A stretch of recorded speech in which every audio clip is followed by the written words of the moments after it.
Welcome sa inyong lahat dito sa aming channel.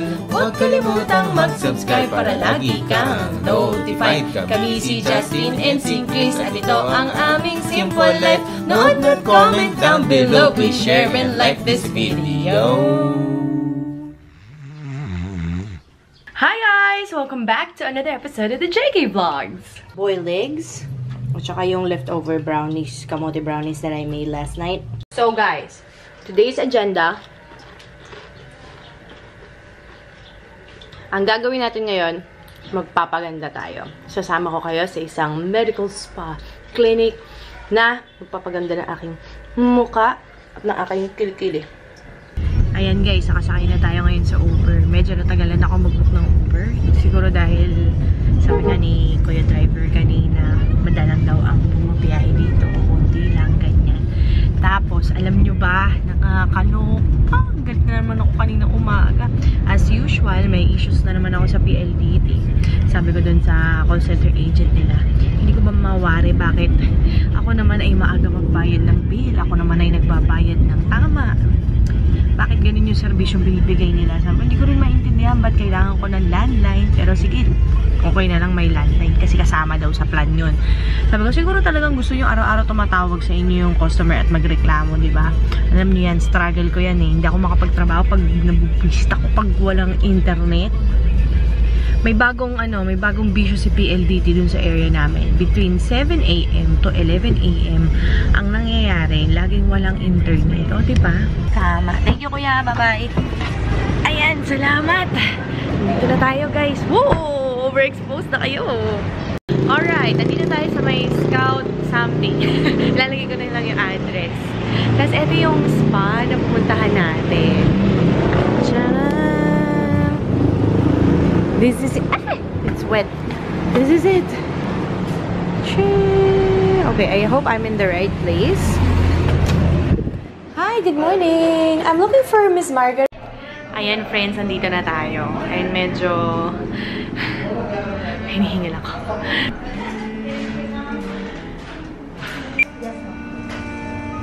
Wala po. I'm very excited. Nakausap ko na si doktora. Sabi niya, i-rev light daw yung aking face kasi it can shrink the size of my pores. O, diba? Alam nyo naman na yun ang aking #1 concern. So, sa mga nagsasabi na makinis ako, hindi po totoo yun. Ayan. Kitang-kita nyo yung mga pores ko. Tapos, sabi, mamaya din, i-rev light din yung aking underarms para makita niya kung paano puputi yung area na yun. I think meron din ata silang foot spa or nail spa, something dito na services. Kasi may mga couch na ganito itsura. O, di ba? Para kang prinsesa lang. Nakakatawa. Ayan, pupunta na tayo sa taas. I love the place. Sobrang bilis niyang mapuntahan. Okay. So, dito tayo, guys. Welcome sa kanilang... Anong tawag po sa room na to, doktora? Treatment room. Ayan, yung treatment room nila. O, diba? Nakakatawa. I'm excited. Ayan guys, ito yung mga services na they offer. So if you're interested, just take a screenshot. May mga ongoing promo din sila where you can save money kapag bumili ka ng isang buong package. Right now, ang instruction ni Doktor is I have to change to... Itong robe. Ayan. Para mas madali sa kanila na gawin yung procedure sa akin. And I like the ambience. Sabi ko kanina kay doktora, I like where the location is. Madali siyang puntahan ng Uber. Tapos, hindi siya intimidating yung itsura. Parang very welcoming yung atmosphere dito. By the way, this is not sponsored ha. They just invited me to try their products or to try their services. Pero hindi po ito sponsored video. Okay. So, ngayon guys, eto, nakasuot ko sa akin yung robe. And siguro maganda ko ipakita ko sa inyo kung anong actual na itsura ng aking kilikili. Ayan. Ito yung itsura ng kilikili ko. Nakikita niyo yung parang may 3 lines. Hindi ko alam kung bakit ganyan. Pag i-stretch mo siya, medyo maputi naman siya. Pero, ayun nga, may shadow na ganyan. Tapos yung dito sa isa, ito yung concern ko. Ayan o, may mga line-line. Tapos, sobrang dami kong chicken skin. So, this is the before. Pasensya na rin kung medyo may buhok yung kilikili ko. Hindi kasi ako nag-tweeze or nag-shave bago ko pumunta dito kasi baka hindi pwedeng gawin yun bago yung procedure. Kahiga na tayo dito sa bed. O, itong itsura ng aking mukha up close. Mukha lang siyang makinis kasi ang ganda nung parang may ring light na nandito sa harap ko. Pero pipicturean natin yung before. Tapos papakita ko rin sa inyo yung after later. Ah, okay. So, susuotan pa ako ng ano, hairnet. Oh. For sanitary purposes. Yes.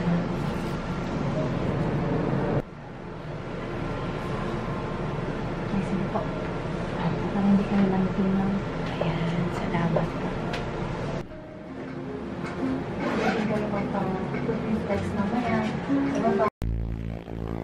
Ulit ko nga yung sinabi. May pinapahid si ate sa akin. Ano po yan, madam? Yung galvanic ito, ma'am. Ah, so... Isa sa mga zero. Para Ah, mag-cleanse okay. po sa, sa face nyo.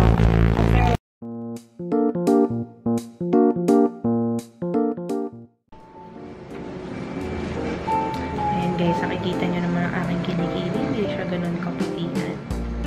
So, mamaya papakinisin ni na madam yung aking kilikili.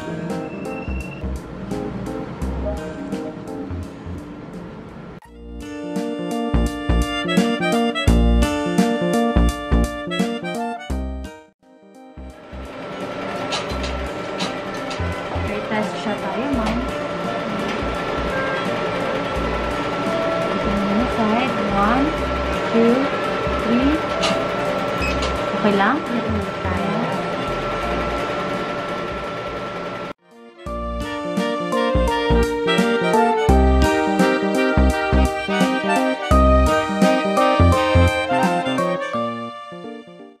Sa face, medyo nakakatakot lang siya kasi once pumitik yung machine sa face mo, may amoy nasusunog na buhok, parang gano'n. So, kailangan talaga professional ang gagawa. Hindi siya pwedeng putsu-putsu lang. So, ayun. So, ngayon, dito na tayo sa kilikili natin. Ang setting po niyan, whitening niya. Apo.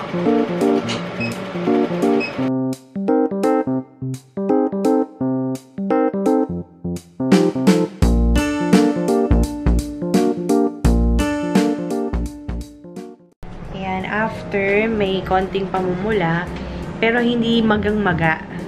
Tapos medyo, naamoy ko pa ng konti yung amoy sunog. Ayan, yung kilikili ko, kumusta naman. Gagawa tayo ng update nito after 1 week para makita nyo if may nagbago pa talaga sa aking kilikili. Okay, so ngayon lalagyan na po ng serum yung ating face.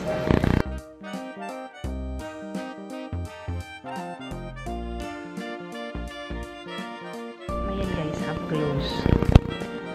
Dito masakit po. Masyado wala. Kasi maano.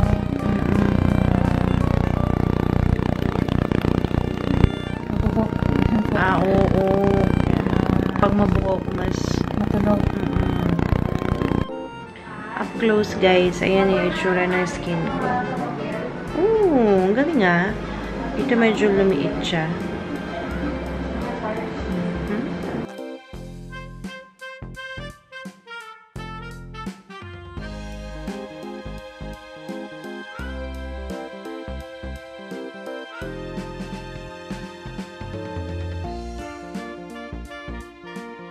Tapos na yung rev light session natin kanina sa face, sa underarms, tsaka sa tuhod.